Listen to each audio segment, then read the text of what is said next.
I will never have my perfect family back. Boyfriend's agony at seeing his lifeless pregnant partner after driver who had just finished hands-free call smashed his BMW into their car, as killer motorist is jailed. A boyfriend has spoken out about the agony of seeing his pregnant partner dead after a driver smashed into their car, as the killer motorist is jailed for 3 years.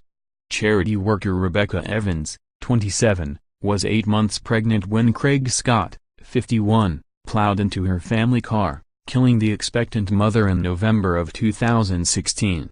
Her heartbroken partner Alex Evans was behind the wheel when Scott crashed his BMW into the back of the family Peugeot, and also seriously injured their 2-year-old son. Scott had just finished a hands-free call seconds before the fatal crash near Port Talbot, South Wales, and he was jailed for 3 years on Thursday.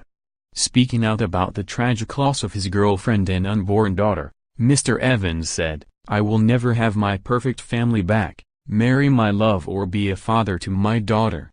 The prosecution alleged the defendant was quite simply avoidably and dangerously distracted, but Scott, of Heath, Cardiff, who pleaded guilty to causing death by careless driving at an earlier hearing, denied this.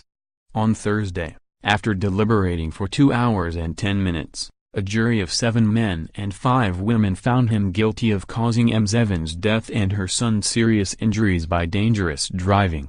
Sentencing him at Swansea Crown Court, Judge Keith Thomas said, "The sole cause of this accident was your failure to keep a proper level of concentration on the road ahead. That lack of judgment was not momentary or short-lived." In a victim impact statement which was read to the court, Mr. Evans said his partner of 9 years and their unborn daughter had been taken away from him. Sheen, after just turning 2 years old, lost his loving mother and his sister, a sister he will never meet, he said.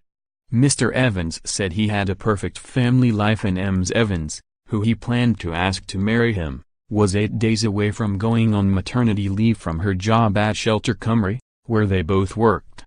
He said after the collision he had seen Ms. Evans lifeless and covered in blood, and Sheen dazed and bleeding heavily, and had to decide who he should try to help first. "Those pictures and feelings will never leave me as long as I live," he said. "I had to stand and watch my loved ones die and suffer, and there was nothing I could do to help them." Mr. Evans said he would never forget the look of pain and longing in Sheen's eyes as he asked for Rebecca, and his son had spent months asking to see Mammy. He added, "The pain and suffering will never go away, and I miss my girls every single moment of every day." Describing the accident, Mr. Evans said, "I saw this car coming up behind us. I think I said something like, 'He's coming a bit fast.' I don't think he's slowing down." The couple's son Sheen was in the back of the car and suffered serious injuries as witnesses rushed to help. Mr. Evans said, "I saw them pull Becca from the car and I saw the blood on her dress. I knew then that our daughter had gone. I knew that straight away. Not in a million years did I think I would lose Becca." The court heard power station worker Scott told police he had ended a hands-free call with work about 5 minutes before the crash. But phone analysis showed the call was actually between just 14 and 34 seconds before the tragedy. Prosecutor Miss Catherine Richards said, "The results were catastrophic. The BMW careered into the rear of the car. 2-year-old Sheen, who was due to be dropped to his gran, suffered a bleed on the brain, a fractured skull and fractured legs." Prosecutor Miss Richards said, as Alex Evans sat in his vehicle with the hazard lights flashing, he could see the defendant's BMW vehicle approaching from behind. It seemed to Alex Evans he was not slowing down. The court heard Scott was driving at around 70 miles per hour, just 2 miles away from a 50 miles per hour zone. Scott also said he had been distracted by something on a bridge moments before the crash near Junction 38. The court heard there was no evidence that the BMW brakes had been applied suddenly.